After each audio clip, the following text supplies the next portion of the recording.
Welcome back. Today, I am going to explain you a fantasy, action, and sci-fi movie called Independence Day Resurgence.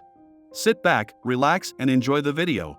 20 years after the first alien invasion in 1996, Earth is at peace. Nations have put their differences aside and have founded the ESD, Earth Space Defense. With the pieces they salvaged from fallen ships, they've reverse-engineered alien technology and created an alert system against extraterrestrial threats. The ESD has set up its headquarters in Area 51 and bases on the Moon, Mars, and Saturn's moon Rhea. What Earthlings don't know is that our aliens out there still looking at our planet, and former President Whitmore keeps having nightmares about it. These dreams show him the strange vision of a circular figure with a line that he can't stop drawing. Meanwhile, on the moon base, Jake and Charlie are towing new parts of the base's defense system to create a giant weapon. In the process, something mysteriously goes wrong and the tugs can't keep the weapon up. Commander Jiang asks the boys to pull back, but Jake ignores orders and uses his ship to push the weapon back up. He triggers the fusion drive, which could potentially burn down the ship, but Jake works fast and puts the weapon back into place before that can happen. When he returns to the base, Jiang still scolds Jake because he blames it for the mistake and grounds him until further notice. In Area 51, General Adams is called to the base for an emergency. The aliens that they captured 20 years ago have always been in a catatonic state until now. They're suddenly awake and shaking in their cages.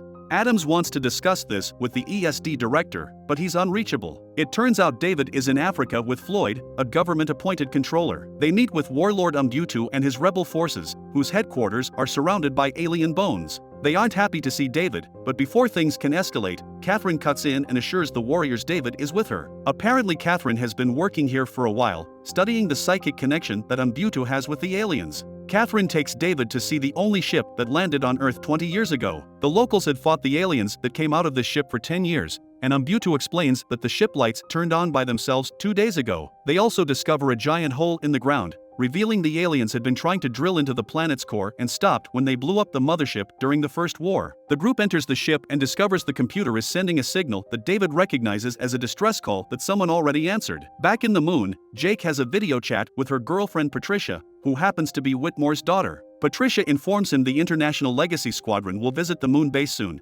and that includes their friend Dylan, who Jake had a fight with some years ago. Jake almost got Dylan killed during a flying test, so Patricia wants Jake to be nice and accept it was his fault. Sometime later, the squadron arrives and everyone is excited to meet Dylan because he's the stepson of the first war hero Steven. During lunch, Jake meets with Dylan and instead of being nice, he taunts him, saying Dylan was in his way again. This makes Dylan punch him, getting the attention of Jiang. Jake covers for Dylan and says he just fell before returning to his room, where he admits to Charlie he's taken it too far. The next day in the medical bay in Area 51, Dr. Isaacs visits his husband Oken, the research director that fell in a coma during the First War. To Isaacs' shock, Oken suddenly wakes up, not realizing 2 decades have passed until he sees how much Isaacs has changed. Meanwhile, Adams receives news that the base on Rhea has been completely destroyed, and now they're on red alert. In Africa, David finally gets informed of the emergency, but Catherine is still obsessed with analyzing the circle drawings that are all over the place. Umbutu takes them to his office and shows him all the drawings he made based on the visions he's been having since the ship woke up. The circle looks more like some kind of contraption, and Umbutu has managed to decipher some of the aliens' language as well. On the moon, everyone starts panicking when they notice a whirl forming in the atmosphere. This turns out to be a wormhole, from which a spherical machine that looks like Umbutu's vision comes out. They send a transmission to President Lanford and David, who realizes the sphere is a spaceship. Lanford thinks they should attack first, but David points out this isn't the same kind of ship from the last invasion. It could come from a different alien race with different intentions. Lanford lets the ESD Council vote and attacking first wins. Jiang activates the base's giant weapon and easily knocks the sphere down. David wants them to retrieve it to study it, and Lanford agrees to send a team of scientists, but David must return to DC for political reasons, which leaves David furious. Lanford makes a public announcement that they defended Earth from a second attack. Whitmore sees it on TV and gets nervous because he can tell they aren't the same aliens, so he thinks he should warn everyone. Patricia thinks he needs to calm down and trust the new president. Whitmore accepts to go to bed, but when Patricia checks on him later, she finds him gone. Meanwhile, Jake understands David's frustration and wants to help. He goes behind Jiang's back and steals a shuttle that he flies to Africa, where he picks up David, Floyd, Umbutu, and Catherine. After a bumpy ride through the old mothership's debris field, they find the sphere, and Jake and David get ready to retrieve it. On Earth, the US is throwing a celebration to commemorate the anniversary of the First War victory. Whitmore interrupts Lanford's speech to try to warn everyone, but at that moment, his head starts hurting and he collapses. In the hospital room, Okan is drawing formulas on the walls when he suddenly suffers the same pain, and Umbutu closely follows. People on the moon are shocked to see a new alien mothership arriving and coming too close to the ground. Charlie rushes to take control of the shuttle and picks up Jake and David right before they get crushed. Adams gets the alert on Earth and cancels the celebration while Jake takes over the piloting so Charlie can pick up the sphere with the robot arms. It takes him a few tries to succeed, but when they're ready to go, they discover the mothership has its own gravity and is attracting the shuttle toward it. Jiang sends the pilots and activates the giant weapon, but the shot fails and the pilots have to come back. The mothership returns the shots and destroys the weapon, thus Jiang orders everyone to evacuate right before the ship flies too close and destroys a good section of the moon, including the base. The ESD activates the orbital defense system, but the mothership destroys all the satellites before they can shoot. A few minutes later, the mothership reaches Earth, dragging down Jake's shuttle with it. The proximity begins causing the destruction of various cities, and the ship gravities pulls up people and buildings alike. David realizes it wants to land on the North Atlantic Ocean and Jake has to start pulling some crazy moves to avoid getting hit by the debris. Lanford orders the evacuation of all coastal cities, but some boats don't get the message in time. David's father Julius is sailing when he sees the ship arrive. He calls David to tell him the ship is much bigger than the last one, but the call ends when the mothership lands and Julius is hit by another boat. The elite pilots come from the moon to help with the defenses,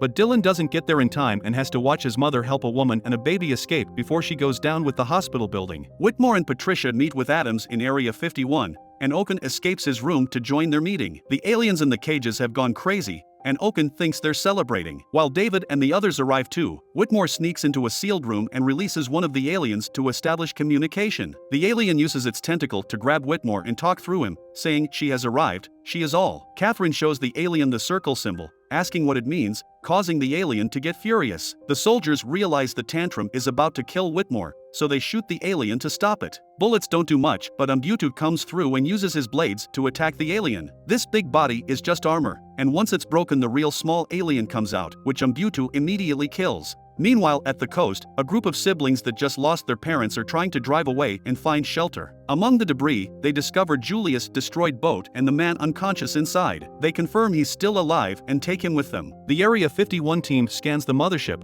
which helps David understand that she is all means the aliens are a big hive and their huge queen just arrived. Then a reconnaissance aircraft sends them a live feed from under the sea, showing this mothership is drilling too. It seems they're after Earth's molten core, and if they get it they would destroy all life as we know it. David points out that during the First War, they won by destroying the mothership, meaning there must have been another queen inside the ship back then. That implies they don't need to destroy this much more powerful ship, they just need to kill the queen. Lanford authorizes a mission to find the queen, and all the pilots get ready. Drones will fly ahead to disable the shields, then the pilots will fly cover for the bombers that will shoot cold fusion warheads that should penetrate the hull and kill the queen. The pilots approach the mothership, which immediately opens its defenses. The jets try their best to fly around it and maintain a defensive posture, but the ship is too heavily guarded and it's impossible to reach the top of the ship. After losing 2 bombers, Jake points out that entering the ship is the only chance they have. Dylan agrees it's dangerous, but also the only way, so Adams authorizes them to go while ordering the others to provide backup. When the jets get inside, they're shocked to see there's a whole ecosystem there. At that moment, Whitmore wakes up and tells Patricia the queen knows they're coming. Patricia rushes to Adams to inform him it's a trap, but it's too late. The queen sends a special wave that disables all the jets. The pilots begin falling to their deaths, but they still release the bombs to try to finish the mission. Unfortunately, the explosion doesn't hit the queen because she's surrounded by an energy field. Suddenly a second wave comes out of the alien system, and this one is so big that it disables all satellites, the Area 51 base, and the president's bunker. Then the mothership uses the opportunity to attack the bunker, killing everyone inside including Lanford. Moments later, the military leaders arrive at Area 51 and name Adams the new US president.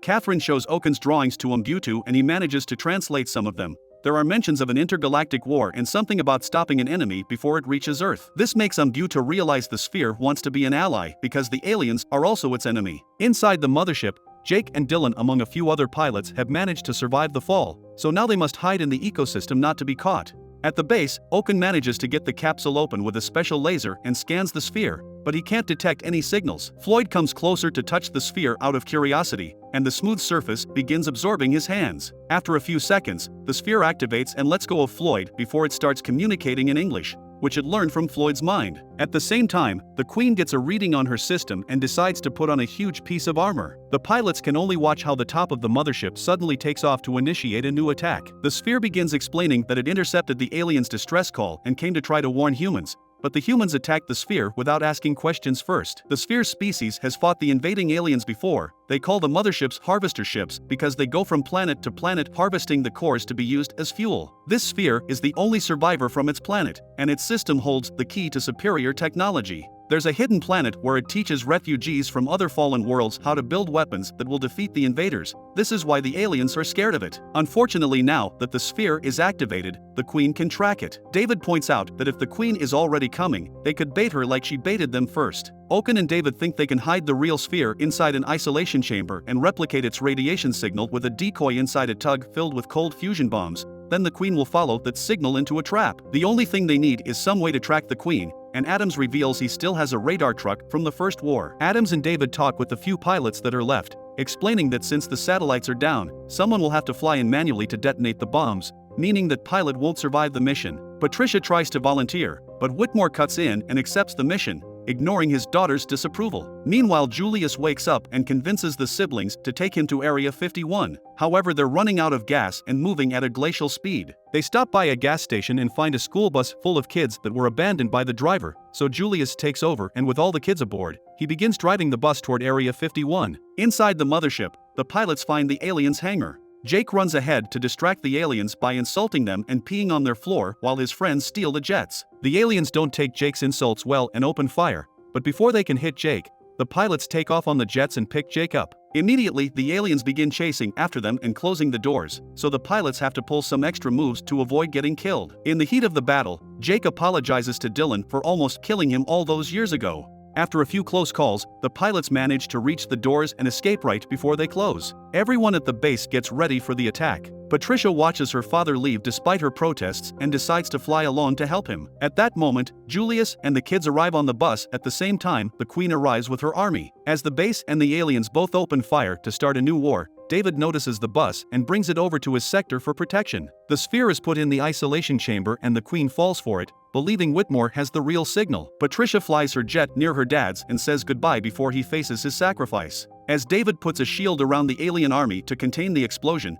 Whitmore enters the Queen's ship and detonates the bombs. For a moment, the team believes they've won, but for some reason the alien army is still attacking and the base's huge weapon is shot down. As the smoke clears, it's revealed the Queen is still alive because she protected herself with her own energy shield. David gets on the bus with Julius and the kids so they can drive away as the Queen begins chasing them. Every soldier on the ground returns to the base to defend the sphere from the incoming aliens while the pilots attack the Queen, whose shield keeps her safe. The boat crew notices there are only 6 minutes left, and at that moment, Patricia notices that the Queen puts down her shield for a few seconds when she needs to attack. She takes advantage of this and shoots at her weak spot, destroying the shield and leaving her vulnerable. The Queen hits her jet in revenge, and Patricia escapes with a parachute right before crashing. Then the Queen tries going after her, but at that instant Dylan and the others come back and attack the Queen with her own technology. Inside the base, the aliens find the sphere, which is guarded by Oken and Isaacs, and send a message to her Queen with the location. Dylan and his team lose control of the jets because the Queen uses her hive link to make all her technology fly around her to form a new shield. Umbutu and Floyd rush to the isolation room to fight the aliens,